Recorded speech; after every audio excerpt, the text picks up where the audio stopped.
For the second year running, cane growers in northern New South Wales have been inundated by floodwaters.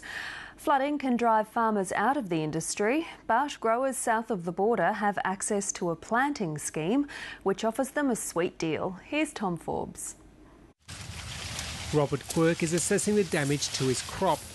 He's a third-generation grower in the Tweed. By his own reckoning, it's been 60 years since these fields have flooded twice in 2 years. Although water is always welcome, things are a little too wet. The roots, as you can see, this plant's trying to save itself from the wet. Sugarcane grows best on flood-prone river flats, but too much water drowns the crops and damages infrastructure. A little bit of infrastructure damage to roads, some of the cane pads, roads and bridges and levees have been washed out because it was a fairly fast-flowing flood. As far as the harvest goes for this year, probably little to no damage. For the 2013, a little bit, but we should be able to pick that up by replanting. Oh, look, overall, I don't think the impact's that significant. The growers here in the Tweed have been through a lot over their history, and they're a resilient bunch. Last year, affected growers had access to a $15,000 flood relief grant from the New South Wales government. They're hoping the same again will ease their rebuilding costs. The $15,000 really does help the grower. The head of the New South Wales Sugar Cooperative, Chris Connors, says a grower planting scheme is available to the state's 600 cane farmers. They're entitled to borrow $1,000 per hectare at a low interest rate. The growers that are impacted here can immediately access cash funds to get that plant back in the ground. The president of the New South Wales Cane Growers Association, Vince Castle, says high prices have helped farmers weather the storm.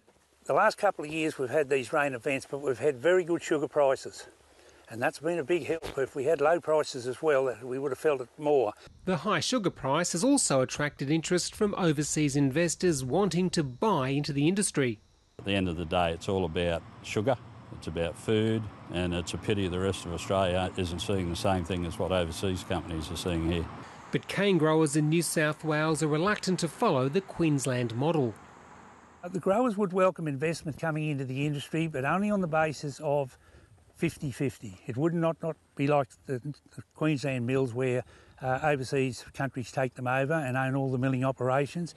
The introduction of a corporate farming model is one avenue being explored to regenerate the industry. It would allow property owners to keep their land and have it farmed by professionals. The model is described as unworkable by some, but the growers in the Tweed are already members of a cooperative which shares machinery and owns the local sugar mill.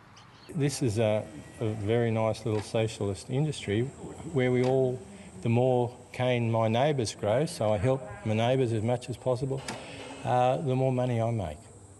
And the deal could be further sweetened if there was more cane in the ground. Cane growers in New South Wales have bold expansion plans. Currently 15,000 hectares is harvested each year, and the aim is to increase that by 3,000 hectares over the next 5 years. The Tweed area can grow up to about 650 or 700,000 tonnes of cane. Overall, the New South Wales sugar industry has grown 2.4 million, 2.5 million tonnes of cane. That equates to about 250,000 tonnes of sugar, but industry bosses say growers can do better. Yes, there's more land can come into cane, there's some younger growers coming back to the industry, and returns are better now, and that is the attraction. Robert Quirk says he'll harvest about 8,000 tonnes this year. That's less than average, but better than nothing. When you talk to growers, they say, yep, we didn't need this, but yeah, ho-hum, let's get on with it, and let's make the future for ourselves rather than wait for someone else to do it for us.